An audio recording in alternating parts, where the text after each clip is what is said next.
4000 سال سے زیادہ قدیم بحرین کا یہ قبرستان حیرت انگیز ہے، کیونکہ یہاں مردے کے ساتھ سونا چاندی، گھوڑے تلواریں، غلام کنیزیں بھی دفن کیے جاتے تھے۔ ہے نا انوکھی بات؟ السلام علیکم میرے عزیزو قارب، میرے عزیزو میں مفتخر عارفی پیارے پاکستان کے سٹی آف لو لاہور سے آج موجود ہوں بحرین میں۔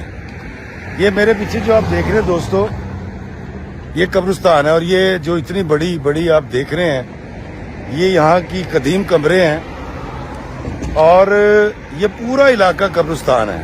بہت دور تک یہ سلسلہ ہے، یہاں پر ہزاروں سے بھی زیادہ قبریں ہیں، لیکن ان میں ایک بڑی حیران کن بات یہ ہے کہ یہ قبریں بہت بڑے سائز کی قبریں ہیں، اور ان میں سے کچھ قبروں کی جب کھدائی کی گئی تو پتہ یہ چلا کہ مردے کے ساتھ اس کا استعمال کا ساز و سامان بھی دبایا گیا تھا، اور یہاں پر سونا بھی نکلا، اور اس سونے کو، اس چاندی کو، ان زیورات کو جو عورتیں بہت امیر گھرانے کی مرا کرتی تھیں، ان کے استعمال کی چیزیں، ان کا زیور، ان کا سونا بھی ان کے ساتھ یہاں پر دفن کر دیا جاتا تھا، اور پھر اس سونے کو انہوں نے اٹھا کر یہاں کے میوزیم میں بھی رکھا ہے۔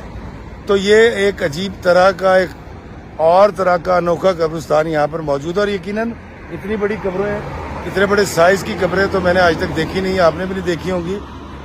لیکن یہ اجتماعی قبریں بھی نہیں ہیں، یہ ایک آدمی کی قبر ہے، ایک عورت کی قبر ہے، اور یہ ایک بہت طویل سلسلہ ہے، میل ہا میل تک یہ قبرستان پھیلا ہوا ہے۔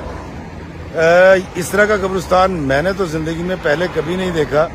آئے میں آپ کو اس قبرستان کے قریب لے کے جاتا ہوں۔ رات کا وقت ہے، کیونکہ صبح میری فلائٹ ہے، میں مغرب کے بعد پہنچا، صبح 11 بجے یہاں سے فلائی کر جاؤں گا، لیکن یہ قبرستان دکھانا آپ کو بے حد ضروری تھا۔ میرے پیچھے آپ دیکھیں، اتنے بڑے سائز کی قبریں آپ نے آج تک نہیں دیکھی ہوں گی۔ آئیں اس کے قریب چلتے ہیں۔ موجودہ بحرین کبھی دلمون تہذیب کا مقدس مقام تھا۔ یہ کم و بیش 4000 سال پہلے کی بات ہے، جب خلیج کے اس قدیم تہذیبی دلمون کے لوگ اس جگہ کو سورج کی سرزمین مانتے تھے۔ تاریخ ہمیں بتاتی ہے کہ دلمون کا دارالحکومت خلیجی جزیرہ نما میں واقع تھا، جہاں آج بحرین کی بادشاہت ہے۔ دلمون تہذیب کے لوگ بڑے بڑے محلوں میں رہا کرتے تھے اور سمندر سے گزرنے والی ٹریفک کو کنٹرول کرتے تھے، ان جہازوں کو جو فارس یعنی ایران کی طرف سے سندھ کی طرف جاتے تھے۔ یہاں سے گزرنے والے بادبانی جہازوں کو سیکورٹی دینا، بحری قزاقوں یعنی سمندری ڈاکوؤں سے تحفظ فراہم کرنا، خوراک، رہائش اور صحت مہیا کرنا، اس کے بدلے ان سے ٹیکس وصول کرنا دلمون لوگوں کا پیشہ تھا۔ سخت جان جنگجو دلمون تہذیب کے لوگ موجودہ بحرین کو مقدس مقام سمجھتے تھے۔ اس جگہ کے تقدس کی وجہ سے دور دراز کے علاقوں سے سمندروں کے ذریعے اپنے مردوں کو یہاں لا کر دفن کرنا مقدس جانا جاتا تھا۔ مردوں کے ساتھ اونٹ، گھوڑے، ہتھیار، سونا چاندی، غلام کنیزیں دفن کرنا ان کا عقیدہ تھا، کیونکہ وہ سمجھتے تھے کہ مرنے کے بعد قبر میں دوسری زندگی شروع ہوتی ہے، تو اس زندگی میں یہ مال و دولت، غلام کنیزیں، گھوڑے جی اٹھنے والے مردے کے کام آئیں گے۔ اسی وجہ سے یہ قبرستان اتنا بڑا ہے کہ یہاں لاکھوں بڑے سائز کی قبریں موجود ہیں۔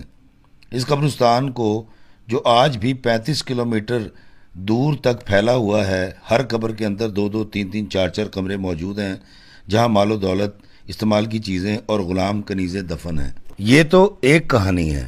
دوسری کہانی یہ بیان کی جاتی ہے کہ دلمون تہذیب ایک افسانوی کہانی ہے۔ یہ سمری افسانوں سے نکلی ہے، جس میں دلمون کو دیوتاؤں کی سرزمین قرار دیا جاتا ہے، جہاں نہ دکھ تھے، نہ تکلیف، نہ بیماری، نہ موت، ہر طرف تھی تو صرف خوشحالی، جہاں ندیاں، جھرنے، آبشاریں بہتی تھیں، جہاں مقدس پانی برستا تھا، جہاں دیوی نین ہورسگ مقدس پودوں کی دیکھ بھال کیا کرتی تھی۔ اب کون سی کہانی سچی ہے اور کون سی جھوٹی، یہ تو اللہ جانے، مگر یہ قبرستان آج بھی یہاں موجود ہے، جہاں بہت بڑے سائز کی لاکھوں قبریں ہیں، اور ہر قبر کے اندر 2 3 4 چیمبرز ہیں، جن میں مردے کے استعمال کا ساز و سامان موجود ہے۔ کھدائی کے دوران یہاں سے وہ سامان بھی ملا، اور وہ سونا اور زیورات بھی۔ کچھ عرصے پہلے اس علاقہ کو ورلڈ ہیریٹیج قرار دے دیا گیا ہے، تاکہ اس کی حفاظت کی جا سکے اور عہد رفتہ کی یہ نشانی آنے والی نسلیں دیکھ سکیں۔ مجھے دیجیے اجازت بحرین کے اس قبرستان سے، اس دعا کے ساتھ کہ اللہ ہمیں آسانیاں عطا فرمائے اور آسانیاں تقسیم کرنے کا شرف عطا فرمائے، آمین۔ السلام علیکم ورحمۃ اللہ وبرکاتہ۔